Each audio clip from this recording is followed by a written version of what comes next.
오늘 나눌 하나님의 말씀은 여호수아 5장부터입니다. 여호수아 5장 1절부터 함께 봉독하시겠습니다. 여호수아 5장 1장입니다. 요단 서쪽의 아모리 사람의 모든 왕들과 해변의 가나안 사람의 모든 왕들이 여호와께서 요단물을 이스라엘 자손들 앞에서 말리시고 우리를 건너게 하셨음을 듣고 마음이 녹았고 이스라엘 자손들 때문에 정신을 잃었더라. 그때 여호와께서 여호수아에게 이르시되 너는 부싯돌로 칼을 만들어 이스라엘 자손들에게 다시 할례를 행하라 하시매 여호수아가 부싯돌로 칼을 만들어 할례산에서 이스라엘 자손들에게 할례를 행하니라. 여호수아가 할례를 시행한 까닭은 이것이니 애굽에서 나온 모든 백성 중 남자 곧 모든 군사는 애굽에서 나온 후 광야길에서 죽었는데 그 나온 백성은 다 할례를 받았으나 다만 애굽에서 나온 후 광야길에서 난 자는 할례를 받지 못하였음이니라. 아멘.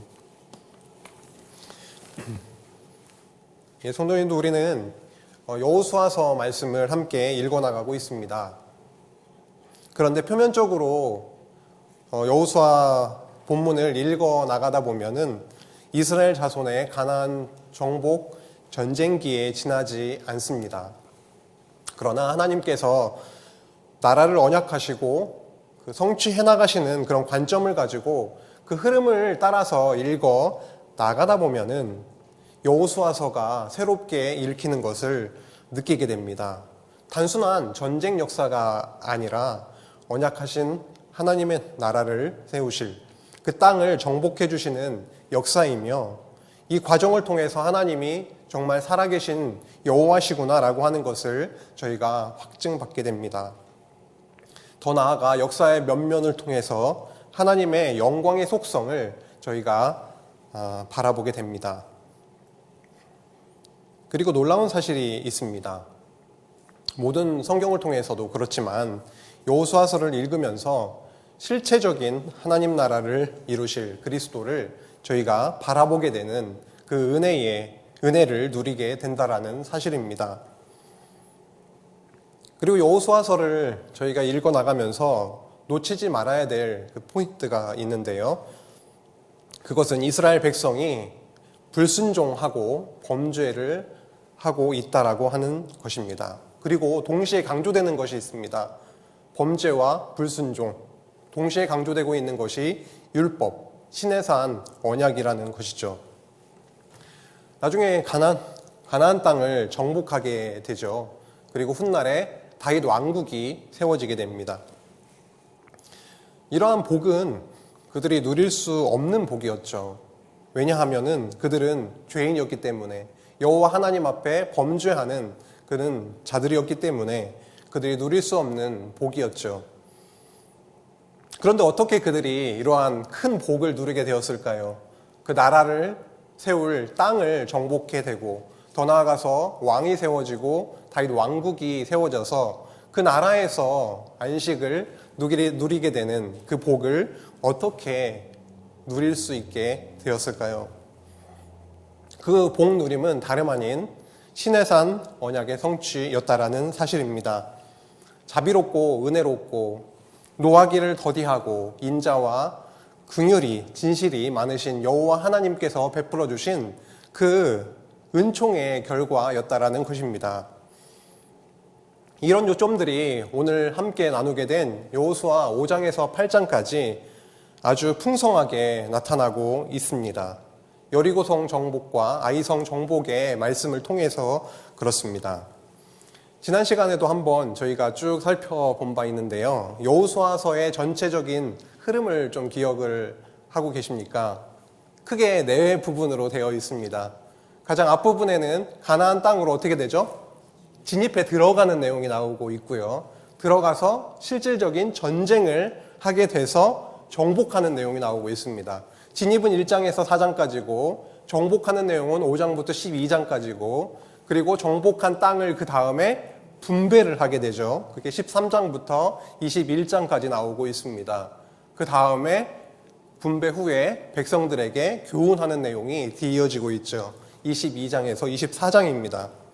지난 시간까지 1장부터 4장까지를 가나안 땅 진입에 대한 말씀을 살펴보았고, 오늘은 5장부터 12장까지 이어지고 있는 가나안 땅 정복 말씀 중에서 전반부, 내용이 길기 때문에 한꺼번에 다 볼 수는 없고, 오늘 여리고성 정복과 그리고 아이성 정복의 부분을 5장부터 8장까지를 함께 살펴나가도록 하겠습니다.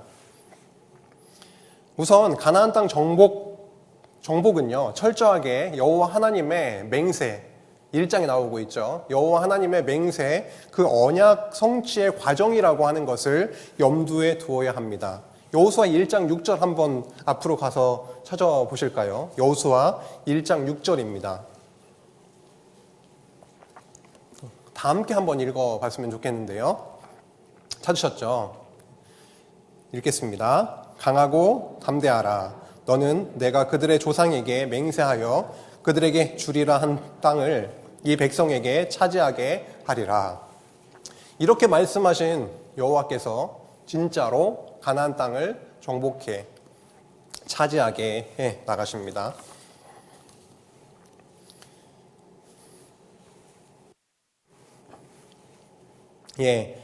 여리고성 정복을 준비하는 내용이 5장입니다.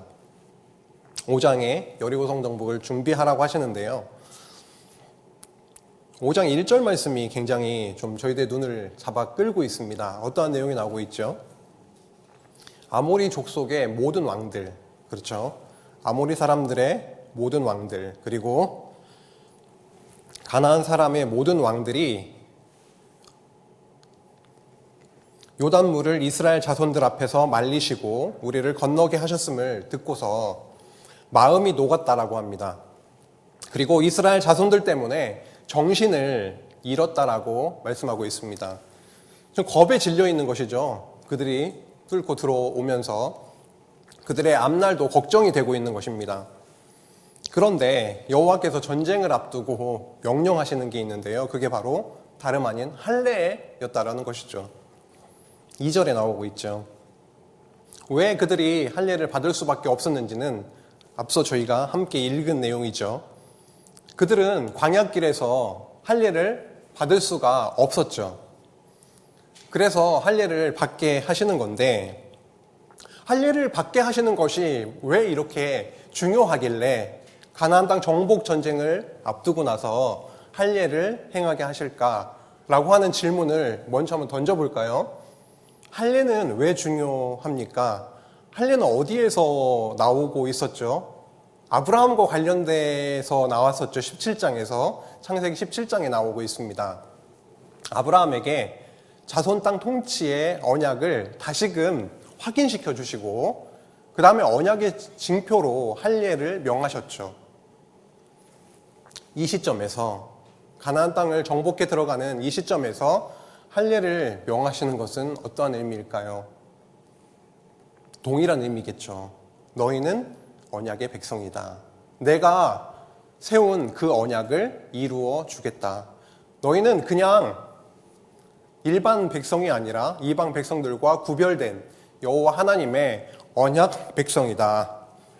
라고 하는 언약 자손의 정체성을 확인시켜 주고 있음을 볼 수가 있습니다. 전쟁을 하기 전에 할례를 받는 것은 굉장히 부담스러운 일이겠죠. 여기 말씀에서도 나오지만 일단 할례를 받게 되면 회복되기를 기다려야 되는 그런 상황이 펼쳐집니다.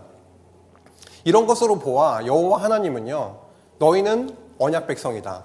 내가 앞으로 그 언약을 이루어 나겠다라고 하는 것을 밝혀주시고 오히려 전쟁을 앞두시고 육체의 힘은 오히려 빼버리시는 그런 과정을 거치게 하고 있습니다.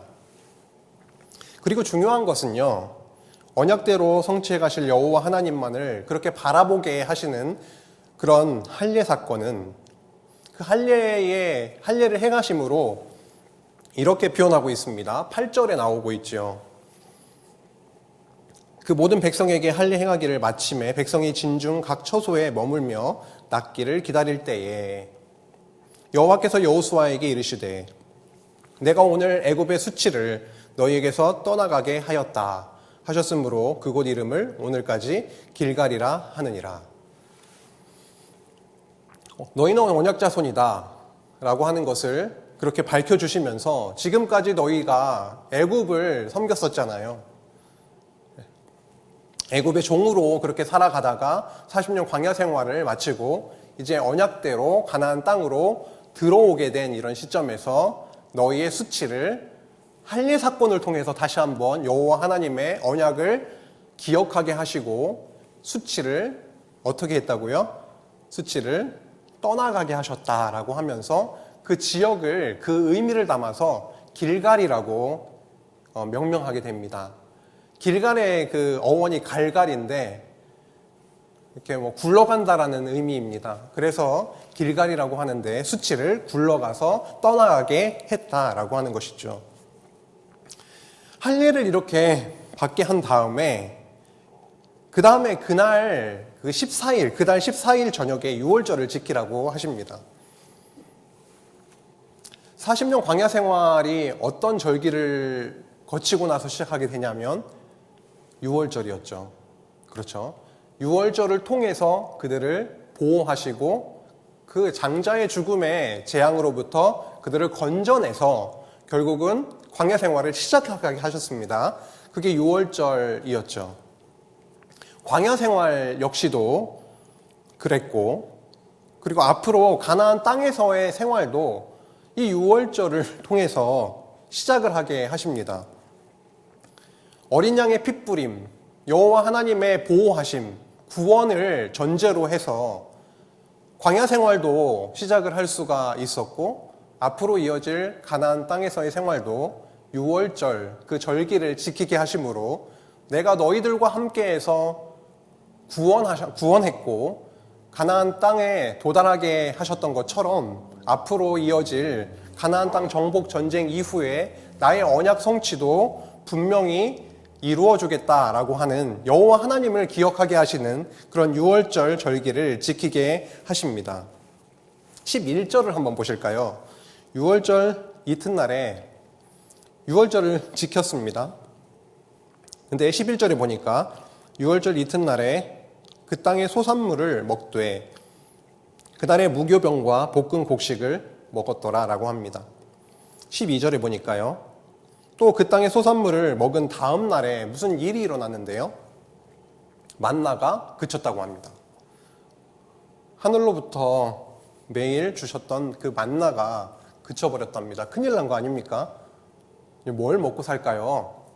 매일 하늘에서 내려주셨던 그 만나 때문에 40년 광야 생활을 할 수가 있었는데 말이죠. 그 다음에 보니까 이런 말씀이 나옵니다. 다시는 만나를 얻지 못하였고 그 해에 가나안 땅의 소출을 먹었더라. 결국은 이제 만나를 그치게 하시고 가나안 땅에 들어오게 하셨으니 그 땅에서 나는 그 소출로 너를 먹이겠다라고 하는 하나님의 그런 선포로 볼 수가 있습니다.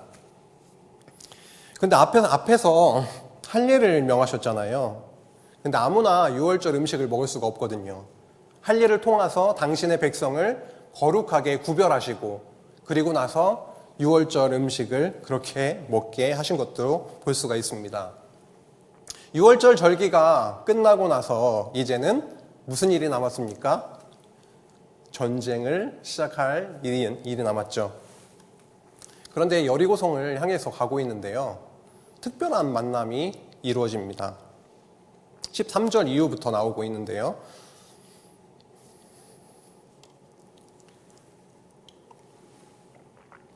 여호와께서 여리고 전쟁을 앞두고 누구를 만나게 하시냐면 여호와의 군대 대장을 만나게 하십니다. 여리고에 가까이 갔을 때 딱 그를 만나게 됐어요. 한 사람이 칼을 손에 들고 마주 서 있는 겁니다. 깜짝 놀랐죠. 그래서 여호수아가 그에게 묻습니다. 너는 우리를 위하느냐 아니면 우리의 적들을 위하는 자이냐 라고 묻습니다. 14절에 이렇게 나오죠. 그가 이르되 아니라 나는 여호와의 군대 대장으로 지금 왔느니라 하는지라. 여호수아가 얼굴을 땅에 대고 엎드려 절하고 그에게 이르되 내 주여 종에게 무슨 말씀을 하려 하시나이까. 여호와의 군대 대장이 여호수아에게 이르되 내 발에서 신을 벗으라. 내가 선 곳은 거룩하니라 하니 여호수아가 그대로 행하니라 라고 하십니다. 여호와의 군대 장관을 만나게 하셨습니다. 그래서 뭘 말씀을 하셨냐면 그 땅, 그 가나안 땅이 거룩한 땅이다라고 하는 거죠. 너의 신을 벗으라 라고 말씀하십니다. 어디서 들어봄직한 말씀 아닙니까?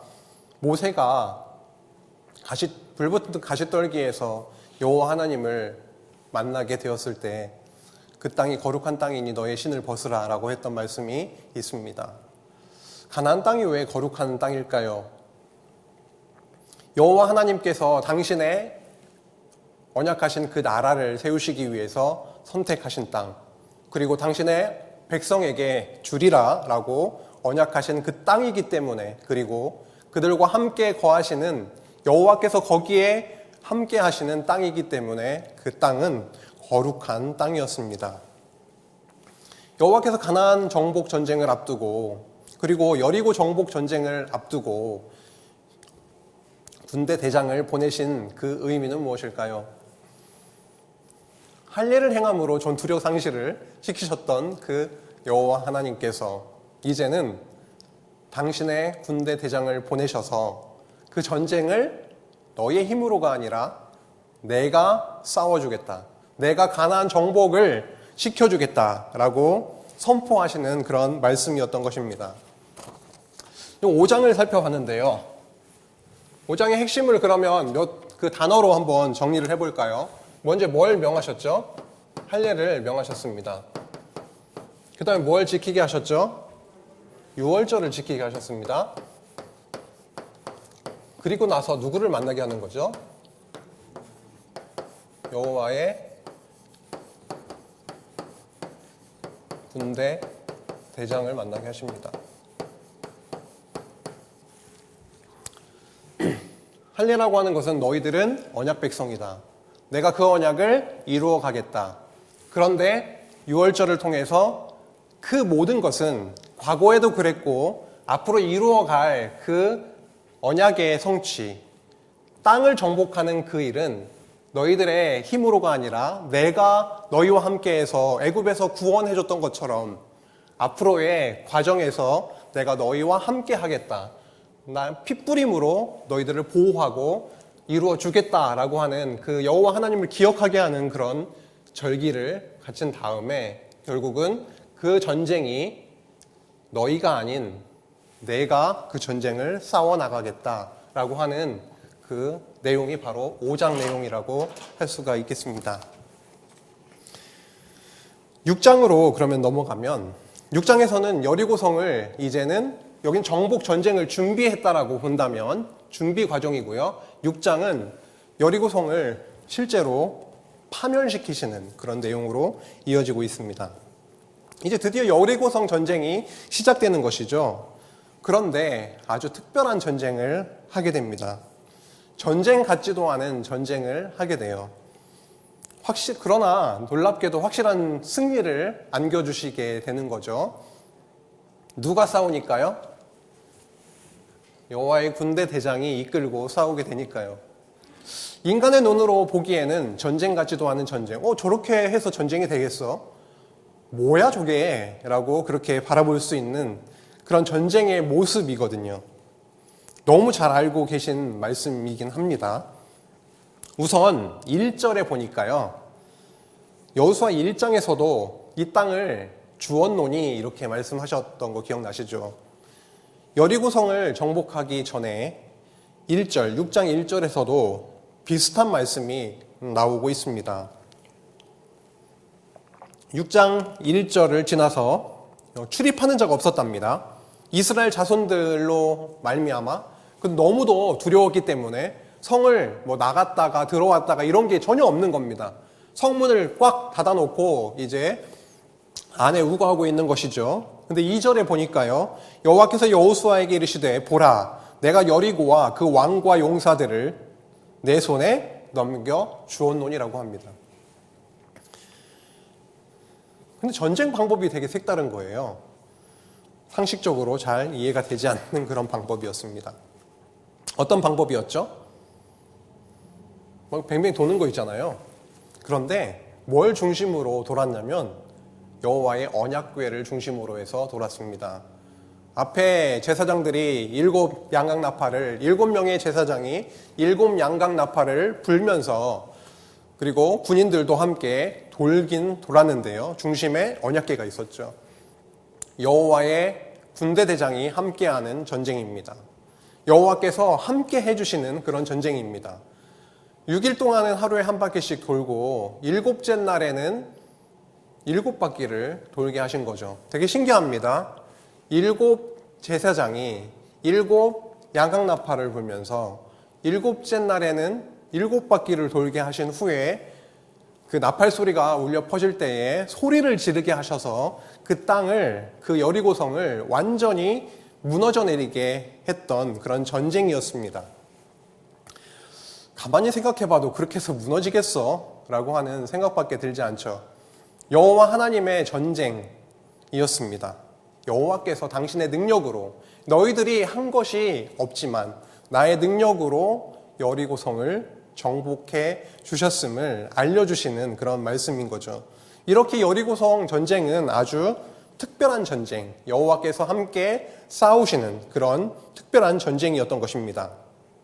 그런데 그 여리고성 그 가운데에 있는 모든 것을 온전히 바치라 라고 하는 그런 명령을 하셨다라는 거죠. 온전히 바치라 라고 하는 겁니다. 17절하고 21절에 그런 말씀이 나오고 있습니다. 21절에 보니까 온전히 바치라 라고 하는 그 의미를 알 수가 있네요. 21절 한번 보시겠습니다. 그 성 안에 있는 모든 것을 온전히 바치되 남녀노소와 소와 양과 나귀를 칼날로 멸하니라 라고 합니다. 온전히 바치다라고 하는 것이 온 마음을 다 바쳐서 뭐 이런 의미가 아니라 실제로 어떻게 해요?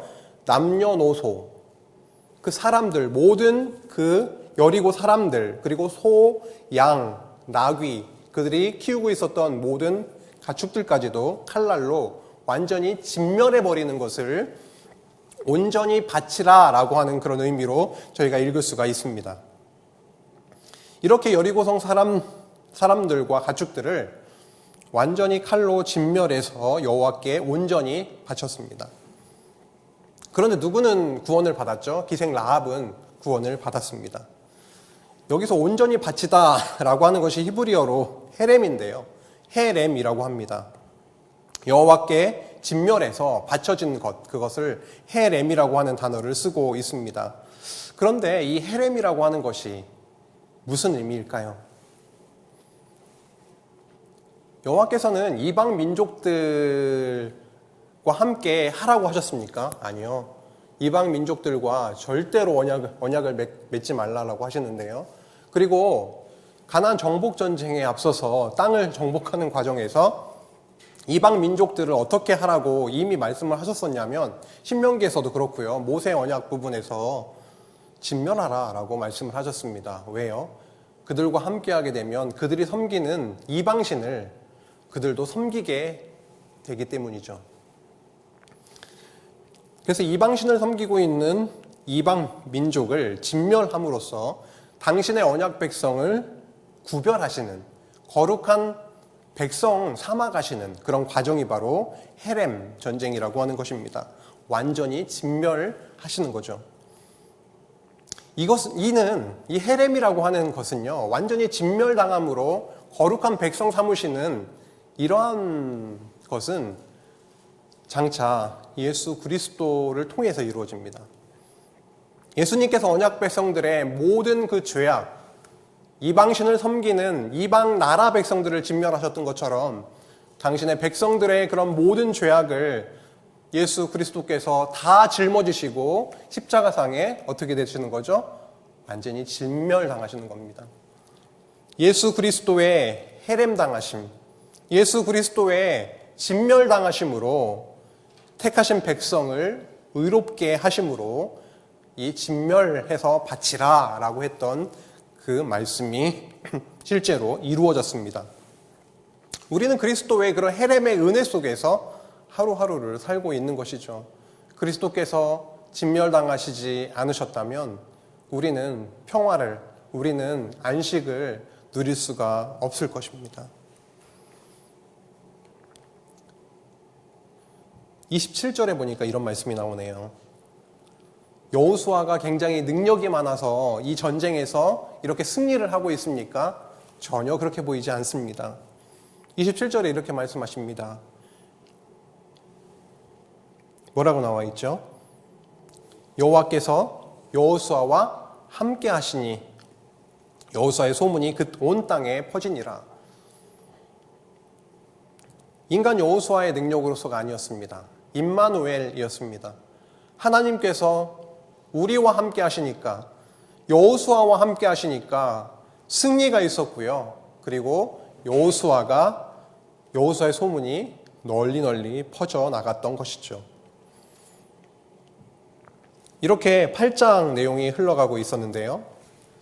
실제로 6장이었는데요. 6장은 어떤 내용이었죠? 여리고성을 파멸시키는 내용이었습니다. 6장에서 중요한 게 뭐가 있었을까요? 전쟁의 과정에서 무엇을 중심으로 돌았냐면 언약궤를 중심으로 해서 돌았고, 그리고 그 전쟁은 어떤 전쟁이었냐면 진멸하는 전쟁이었습니다. 헤렘이라고 했죠. 결국은 5장, 6장을 통해서 여리고성을 정복해 하시는데 쭉 보니까 결론은 이스라엘 자손이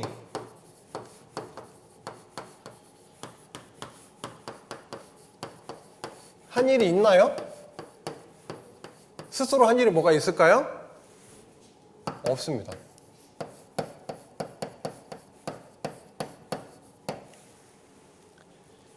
땅을 정복해 나가는 일, 하나님 나라를 세우시기 위해서 마련하시는 그 터전이 인간 이스라엘에 의해서 되는 것이 아니라 여호와 하나님께서 이루어 가신다라고 하는 것을 너무 분명하게 5장, 6장을 통해서 저희가 확인을 할 수가 있습니다.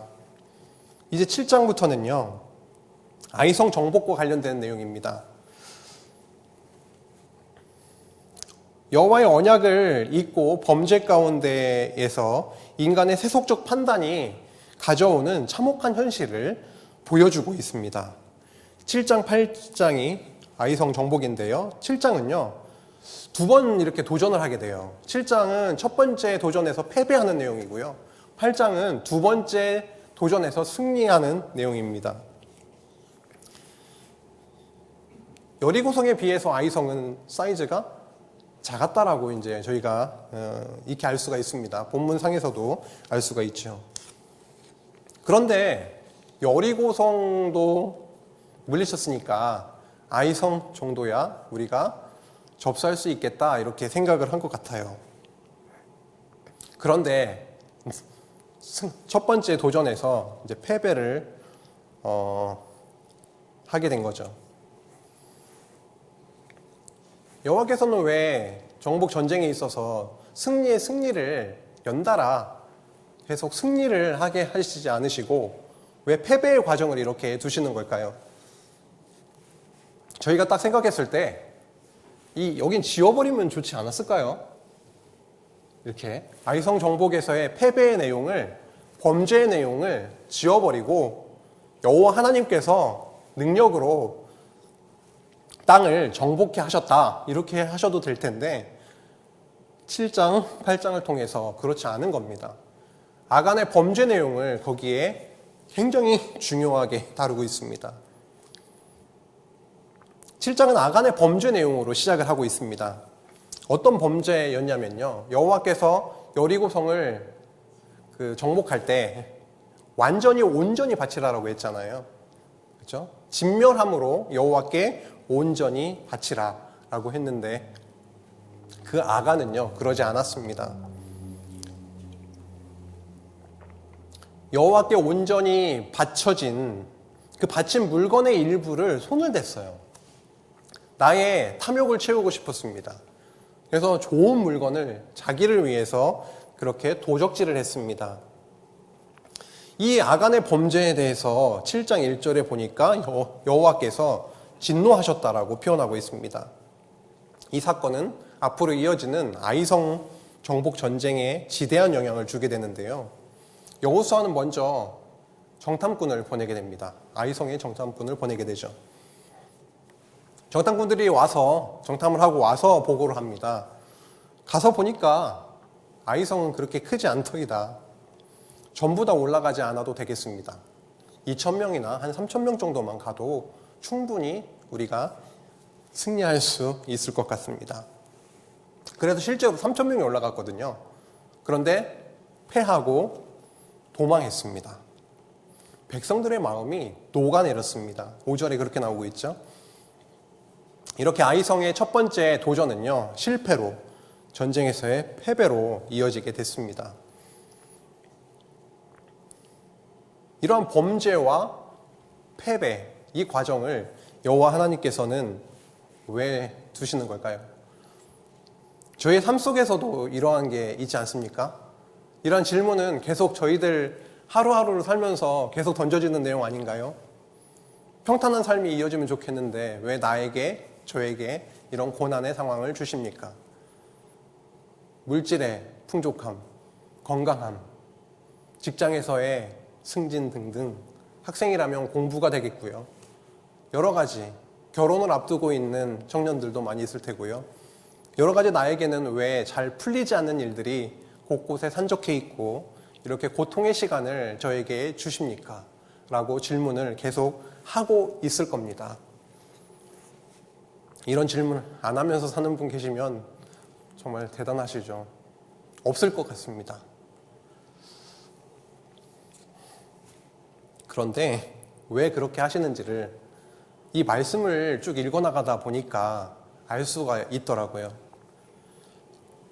실패의 내용을 그 전쟁에서 패배를 하고 나니까 여호수아가 하는 행동이 있었습니다.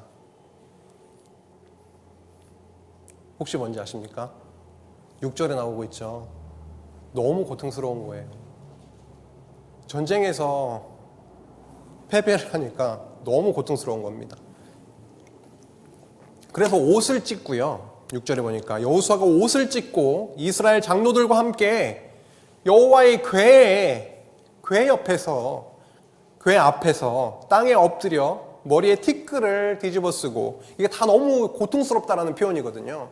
옷을 찢고 티끌을 머리에 날리며 이렇게 저물도록 있었다라고 표현을 하고 있습니다. 8절을 가볼까요? 주여! 라고 외칩니다. 이스라엘이 그의 원수들 앞에서 돌아섰습니다. 내가 무슨 말을 하오리까? 9절에 가나안 사람과 이 땅의 모든 사람들이 듣고 이러한 우리의 소식을 듣고 우리를 둘러싸고 우리 이름을 세상에서 끊으리니 주의 크신 이름을 위하여 어떻게 하시려 하나이까 하니, 이렇게 말씀합니다. 여호와께 간구하는 내용 중에 당신의 이름을 위하여 어떻게 하시려고 하십니까? 라고 하는 그 부르짖음이 굉장히 힘이 있죠. 여호와 입장에서는, 하나님 입장에서는 당신의 이름에 누가 되지 않길 바라는 거죠. 당신의 영광을 뺏기기도 싫어하시는 분이시거든요. 당신은 한 번 언약하면 반드시 이루시는 신실하신 여호와이시기 때문에 지금 이 벌어진 내용을 보니까 이거 언약이 이루어질 것 같지 않은데, 여호와여, 당신의 이름이 여호와지 않습니까? 어떻게 하시려고 하시는 겁니까? 라고 그렇게 간구하고 있습니다. 이에 여호와께서는요, 이스라엘의 범죄로 그렇게 된 것이다 라고 말씀하고 있습니다. 그렇기 때문에 온전히 바친 물건을 그들 중에서, 너희 중에서 멸해라 라고 말씀을 하고 있습니다. 그 내용이 10절에서 그 이후로 흘러가고 있는데요. 10절부터 보실까요? 여호와께서 여호수아에게 이르시되 일어나라, 어찌하여 이렇게 엎드렸느냐. 11절, 이스라엘이 범죄하여 내가 그들에게 명령한 나의 언약을 어겼으며 또한 그들이 온전히 바친 물건을 가져가고 도둑질하고 속이고 그것을 그들의 물건들 가운데에 두었느니라. 아간은 다 숨기고 있었지만 여호와께서는 다 알고 계시는 거죠. 12절 그러므로 이스라엘 자손들이 그들의 원수 앞에 능히 맞서지 못하고 그 앞에서 돌아섰나니 이는 그들도 온전히 바친 것이 됨이라. 그 온전히 바친 물건을 너희 중에서 멸하지 아니하면 내가 다시는 너희와 함께 있지 아니하리라. 재밌는 말씀을 하고 계십니다. 온전히 바친 것을 일부를 취했잖아요. 그리고 그들의 진중에 두게 되는 거죠. 그래서 그들도 온전히 바친 것이 되었기 때문에 그들까지도 온전히 바치라라고 명령을 하고 계십니다. 결국은 아간이라고 하는 자가 여호와께 바쳐진 온전한 것을 취했기 때문에 아간까지도 온전히 바쳐져야 되는 그런 상황이 된 것이죠.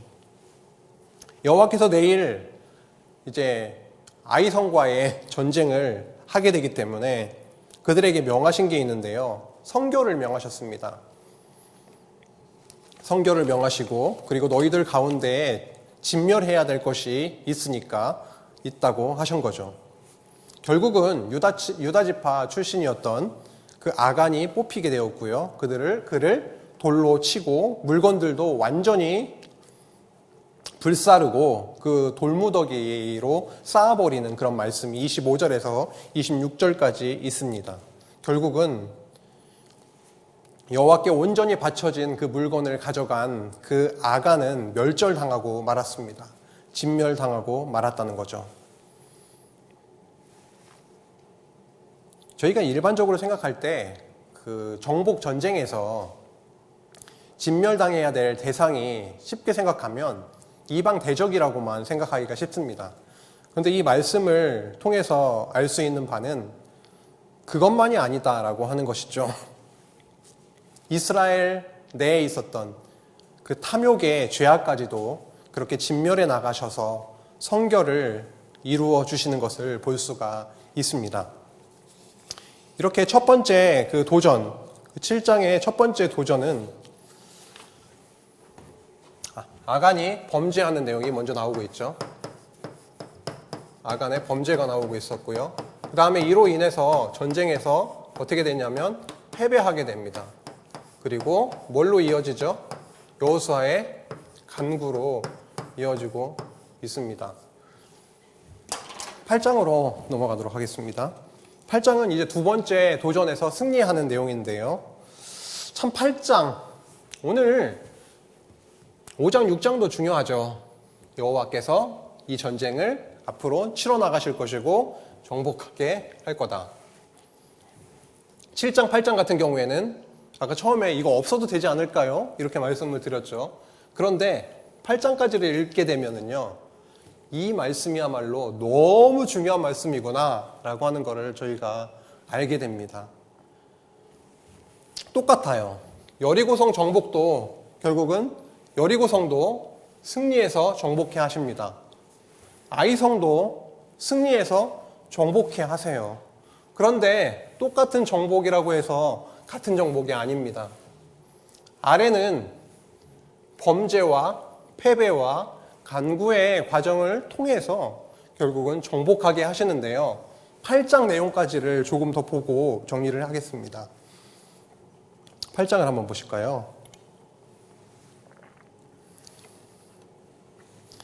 여기도 똑같은 말씀이 나옵니다. 1절에 주었노니 이 말씀이 동일하게 나오고 있습니다. 아까 여리고성도 주었다라고 했는데요. 8장 1절에서도 그렇게 나오고 있습니다. 여호와께서 여호수아에게 이르시되 두려워하지 말라 놀라지 말라 군사를 다 거느리고 일어나 아이로 올라가라. 보라 내가 아이 왕과 그의 백성과 그의 성읍과 그의 땅을 다 내 손에 넘겨 주었노니 라고 하십니다. 너는 여리고와 그 왕에게 행한 것 같이 아이와 그 왕에게 행하되 오직 거기서 탈취한 물건과 가축은 스스로 가지라. 너는 아이성 뒤에 복병을 둘지니라 하시니 2절에 그 여리고와 그 왕에게 행한 것 같이 하라라고 하는 것은 진멸하라는 말씀이죠. 똑같이 진멸하라는 말씀인데 아이 성과의 전쟁에서 특별한 거는 물건, 가축 이런 것들은 스스로 취하라 이런 말씀이 나오고 있습니다.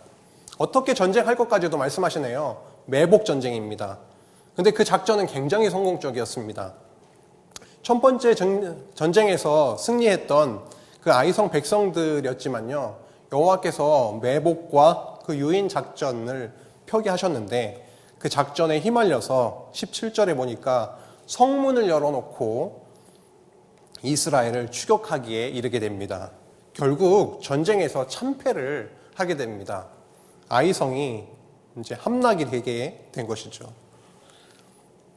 결국은 아이 주민들은 이스라엘에 의해서 진멸당함으로 여호와께 바쳐지게 됩니다. 24 그리고 26절에 나오고 있습니다. 26절에 보니까 아이 주민들을 진멸하여 바치기까지 여호수아가 단창을 잡아 든 손을 거두지 아니하였고 라고 합니다. 그때 죽은 자가 25절에 보니까 12,000명이라고 하네요.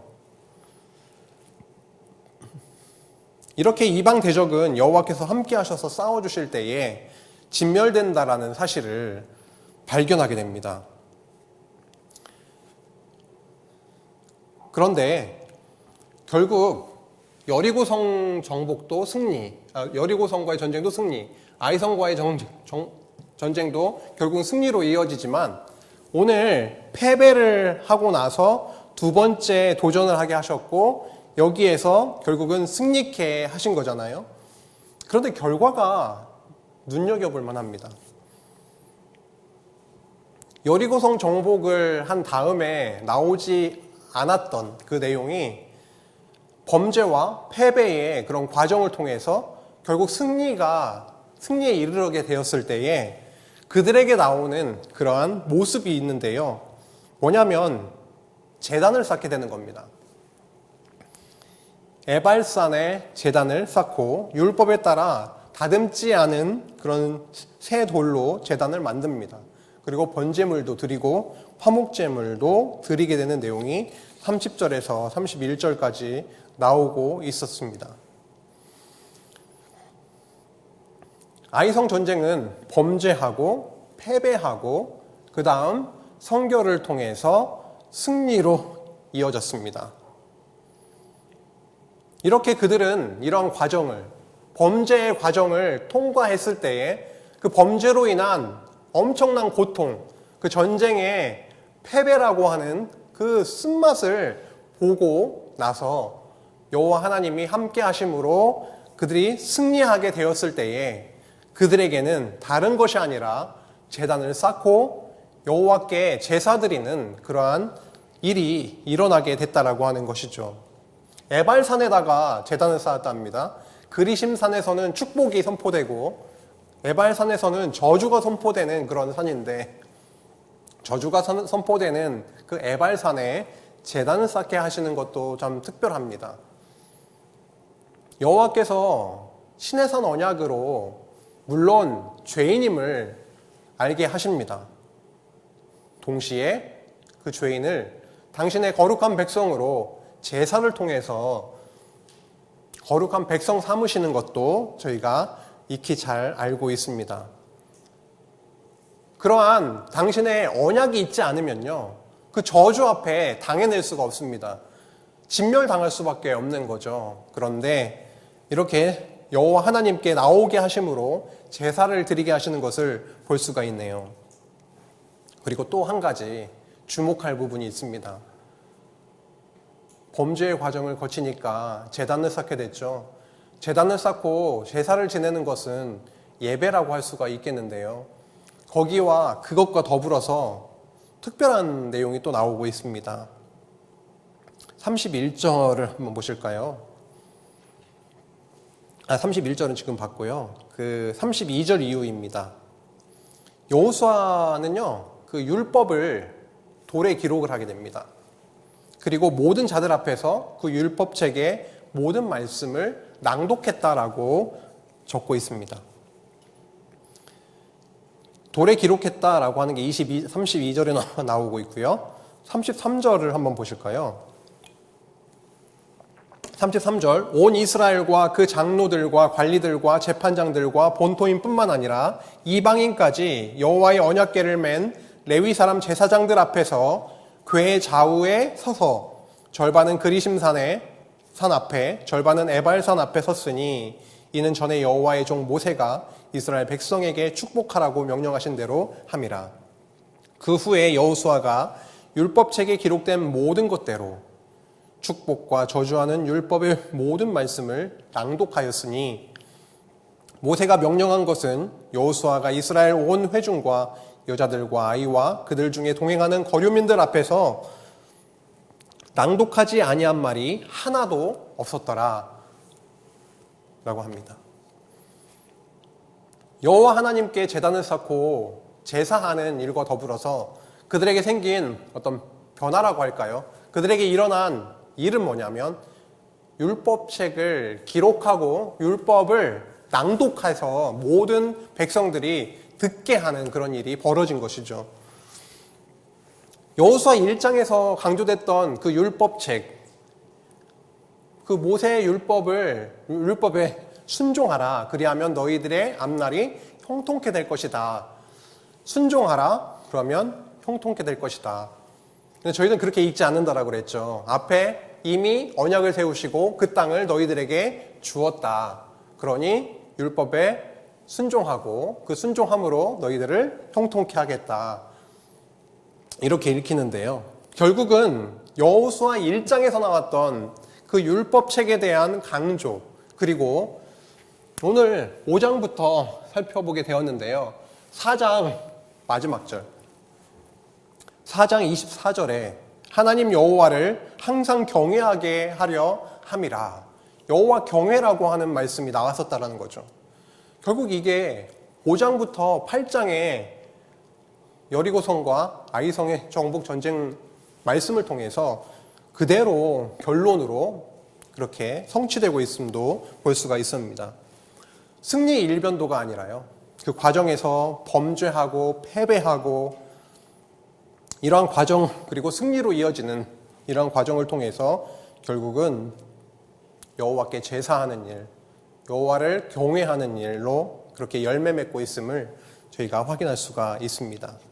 이렇게 여호수아 5장에서 8장까지를 함께 나누어 봤는데요. 8장의 내용을 한번 보실까요? 8장은 뭘로 정리할 수가 있을까요? 결국은 승리를 거두게 하셨습니다. 승리를 하고 나서 그들은 제사하게 하셨고요. 그렇죠? 그리고 나서 율법을 낭독하게 하셨습니다.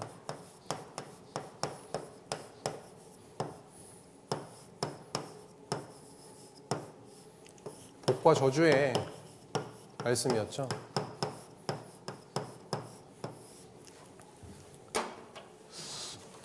오늘 말씀을 이렇게 한눈에 한번 넣어보시면 좋겠습니다.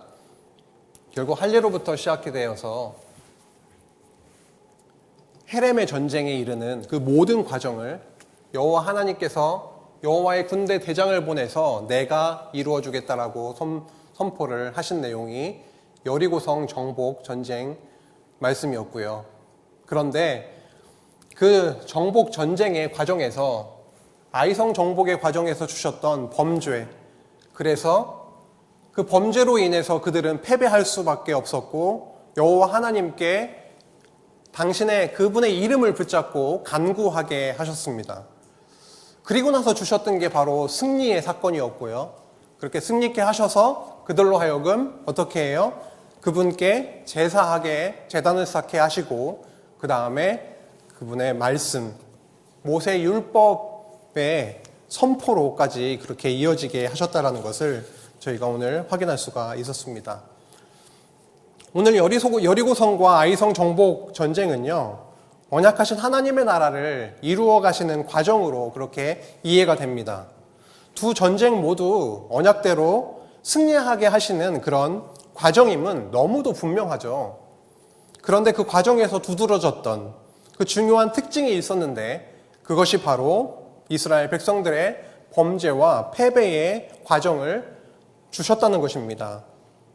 그리고 나서 주신 그 승리, 그리고 제사와 그리고 율법 낭독으로 이어지는 여호와 경외로 이어지는 그러한 결론을 저희가 확인할 수가 있었습니다. 죄가 많고 그한 복을 누릴 수 없었던 그들이지만 그들은 언약대로 주신 그 땅을 정복해 들어가는 그런 복을 누리게 되었고요. 결국 여호와 하나님께서는 그들에게 안식을 주십니다. 오늘 본문을 통해서 저희가 알 수가 있듯이 가나안 땅 정복은 철저하게 여호와 하나님께서 진멸해 나가시는, 이방신을 섬기는 가나안 족속들을 진멸해 나가시는 헤렘의 과정이었다라는 것을 저희가 확인했습니다. 이스라엘 자손의 힘으로는 도저히 감당할 수 없었던 강력한 가나안 족속들이었지만 임마누엘의 하나님께서는 그들을 헤렘시키심으로 승리와 예배 그리고 여호와 경외로 그렇게 이끄셨습니다. 이러한 이스라엘의 역사는요, 역사로 끝나는 것이 아니라 정확하게 예수 그리스도를 통해서 이루어지기 때문에 저희들에게 큰 의미로 다가옵니다. 예수 그리스도께서 우리의 죄악을 짊어지시고 완전히 모든 것들을 십자가상에서 다 쏟으시고 죽음에 이르는 진멸을 당하셨습니다. 진멸당함으로 끝나신 것이 아니라 부활하심으로써 승리에 이르게 되었습니다. 그리고 그 승리로 인하여 우리는 그리스도와 더불어 안식을 누리게 된 것이죠. 이스라엘 백성들처럼 저희들도 매일의 삶 속에서 범죄와 죄악이 끊임없이 드러나고 있습니다. 그러나 그것이 우리에게 절망과 자책과 자학으로 이어지는 것이 아니라 오히려 그때마다 그리스도께서 진멸당하시고 그 진멸당하심으로 승리로 인한 승리의 결과로 주신 그 안식을, 그 평화를 우리는 바라보고 누리게 되었다라고 하는 것입니다. 우리 옛사람을 쳐서 복종시키시고 날마다 새롭게 하시는 그 놀라운 일, 그리고 날마다 죽고 날마다 살게 하시는 그러한 신령한 영적 정복전쟁이 오늘도 우리 안에 계속해서 이루어지고 있다는 그 사실, 참 승리와 그 헤렘의 은혜가 우리 안에 넘쳐나기를 소망합니다. 우리 안에 진정한 승리를 이끄시는 그 하나님의 영광과 능력 안에 남은 한 주도 평안 누리시기를 간절히 소망하며 기도하심으로 말씀 마치시겠습니다. 하나님 아버지 감사합니다. 정말 저희들은 주신 복을 누릴 수 없었던 자들인데 예수 그리스도의 진멸당하심으로 정말 저희가 참 복을 누리게 되었습니다. 당신의 진멸당하심이 우리에게는 참 소망이 되었고 참 안식이 되었고 정말 오늘도 살아갈 그 이유가 되었습니다. 우리에게 여러 가지 어려움과 고난의 과정에 있다 할지라도 예수 그리스도를 진멸케 하심으로 저희들에게 쏟아 부어주신 그 하나님의 은혜와 사랑을 저희들 깊이 간직하고 누리고 나누며 살 수 있도록 지금 우리도 오늘도 지켜 보호하여 주시고 우리의 마음과 생각을 지키시기를 간절히 바라오며 예수님의 이름으로 기도했습니다. 아멘.